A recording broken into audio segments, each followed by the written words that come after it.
मैं चाय की दुकान में बैठा था। मेरा दोस्त मेरे पास आकर बैठ गया। उसने मुझे सलाम किया। उसकी आंखों में आंसू थे। मेरा हाथ पकड़ा, रोते हुए बोला, मैं आज खुद को बहुत छोटा महसूस कर रहा हूँ। मैं हैरान था। उसकी कंधे पर थपकी दी। अरे भाई, ऐसा क्या हुआ? वह मुझसे नजरें नहीं मिला पा रहा था। वह जोर जोर से रोने लगा। सब लोग उसकी तरफ देखने लगे। मैंने उसको चुप करवाया और कहा, अरे पागल, सब देख रहे हैं। वह मेरे सीने से लग गया और रोते हुए बोला, बहनें ऐसी क्यों होती हैं? मैं सोच में गुम हो गया। मैं बोला, क्या हो गया तुमको? ऐसा क्यों बोल रहे हो? कहने लगा, तुमको पता है, मेरी बहन की शादी को 7 साल हो गए, लेकिन इन सालों में मैं कभी उसके घर नहीं गया। त्योहार के समय कभी कभी मेरी माँ या मेरे पापा चले जाते हैं। एक दिन मेरी पत्नी मुझसे कहने लगी, आपकी बहन जब भी घर आती है उसके बच्चे घर का हाल बिगाड़ देते हैं, और तुम्हारी माँ हमसे छुप छुप कर घर का सामान थैला में भर कर देती है, कभी चावल, कभी दाल, कभी कपड़े। अपनी माँ को बोलो कि हमारा घर है, कोई खैरात सेंटर नहीं, कि वह सब कुछ तुम्हारी बहन को दे देती है। सुनकर मुझे बड़ा गुस्सा आया। मैं मुश्किल से घर का खर्च पूरा करता हूँ और माँ है कि घर का सामान बहन को दे देती है। एक दिन मेरी बहन मेरे घर आई हुई थी। उसके बेटे ने टीवी का रिमोट तोड़ दिया। मैं माँ से गुस्से में कह रहा था, बहन को बोलना कि वह कोई त्योहार पर ही आया करे, और जो आप घर का सामान देती हो उसको भी देना बंद करना। मेरी माँ चुप रही, लेकिन मेरी बहन ने मेरी सारी बातें सुन ली थी। मेरी बहन कुछ न बोली। 4 बज रहे थे। उसने अपने बच्चों को तैयार किया और कहने लगी, भाई, मुझे बस तक छोड़ आओ। मैंने झूठे मुंह कहा, कुछ दिन और रह लेती। वह मुस्कुराकर बोली, नहीं भाई, बच्चों की छुट्टियां खत्म होने वाली है। फिर जब हम दोनों भाइयों में ज़मीन का बंटवारा हो रहा था तो मैंने साफ इनकार किया कि भाई, मैं अपनी ज़मीन से बहन को हिस्सा नहीं दूंगा। बहन सामने बैठी थी, लेकिन कुछ न बोली। माँ ने कहा, बेटी का भी हक बनता है, लेकिन मैंने गाली देकर कहा, कुछ भी हो जाए, मैं बहन को हिस्सा नहीं दूंगा।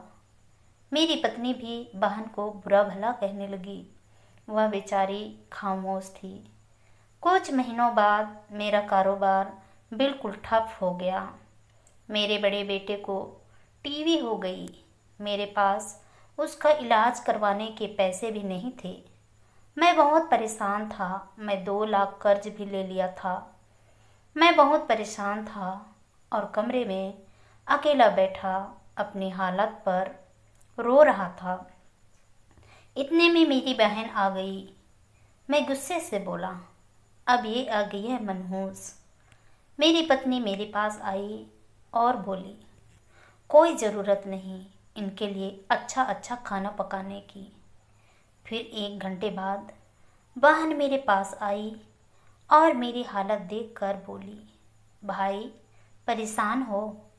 मैं मुस्कुराया, नहीं तो।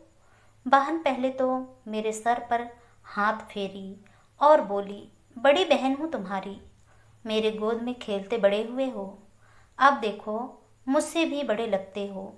फिर मेरे करीब हुई और अपने पर्स से सोने के कंगन निकाले और मेरे हाथ में रखते हुए धीरे से बोली, पागल, तू यूं ही परेशान होता है। तेरा भाई शहर गया हुआ था, उसने मुझे सब बता दिया है। बच्चे स्कूल में थे। मैंने सोचा दौड़ते दौड़ते भाई से मिल आऊं। ये कंगन रख और इसे बेचकर अपने बेटे का इलाज करवाओ। मैं खामोश था और अपनी बहन की तरफ देखे जा रहा था। फिर वह धीरे से बोली, किसी को मत बताना इस कंगन के बारे में, तुमको मेरी कसम है। फिर मेरी बहन ने मुझे 1,000 दिया, जिसमें 100 और 50 के नोट थे। शायद उसकी जमा पूंजी थी। मेरी जेब में डालकर बोली, बच्चों के लिए ज़रूरी सामान ले लेना, तुम परेशान मत होना। तेरे जीजा को सैलरी मिलेगी तो फिर आऊँगी। फिर जल्दी से अपना हाथ मेरे सर पर रखा और बोली, देख तेरे बाल भी सफ़ेद हो गए हैं, अब बाज़ार जाओ और दाढ़ी को ठीक करवा कर आओ। वो जल्दी से जाने लगी। फिर पैरों की तरफ मैंने देखा। वो टूटी हुई चप्पल पहनी थी, पुराना सा दुपट्टा ओढ़ा हुआ था। जब भी आती थी वही दुपट्टा ओढ़कर आती है। बस बहन की इस प्यार में मैं मर गया हूँ। भाई कितने मतलबी होते हैं, बहनों को पल भर में पराया कर देते हैं, और बहनें भाइयों का जरा सा दुख बर्दाश्त नहीं कर सकती। वह हाथ में कंगन पकड़े जोर जोर से रो रहा था। सुनकर मेरी आंखें भी भर आई। बहनें अपने घर में भगवान जाने कितने दुख सह रही होती हैं, इसलिए बहनों के पास बैठकर उसका हाल पूछ लिया करें। मैं दुआ करता हूँ कि ऊपर वाला सब बहनों की झोली खुशियों से भर दे। आशा करती हूँ दोस्तों आप लोगों को ये छोटी सी कहानी पसंद आई होगी। अगर कहानी पसंद आई तो कहानी को लाइक कीजिए, शेयर कीजिए, कमेंट कीजिए, और ऐसी ही कहानी सुनने के लिए प्लीज़ हमारे चैनल को सब्सक्राइब जरूर कीजिए।